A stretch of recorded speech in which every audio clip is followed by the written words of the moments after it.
உனக்கு ஒருவர் இருக்கிறார், உன்னை விசாரிக்க துடிக்கிறார், உன்னை இன்னும் நேசிக்கிறார். உள்ள கைகளில் வரைந்திருக்கிறார், உள்ள கைகளில் வரைந்திருக்கிறார்.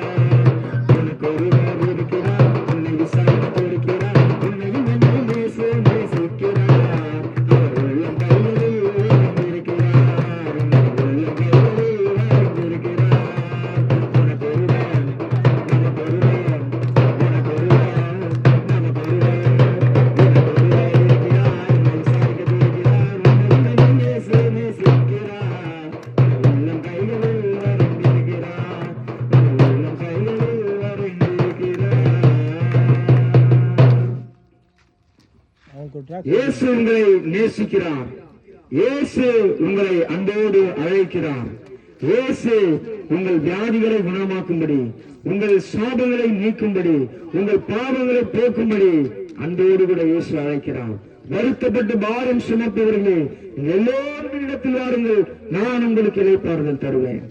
என்னிடத்தில் வருகிற ஒருவனையும் நான் புறம்பே தள்ள மாட்டேன் என்று ஆண்டவர் இயேசு கிறிஸ்து வாக்கு பண்ணுகிறார். அன்பார்ந்தவர்களே, இந்த இயேசு கிறிஸ்துவை குறித்து நீங்கள் அறியாமல் இருக்கலாம்.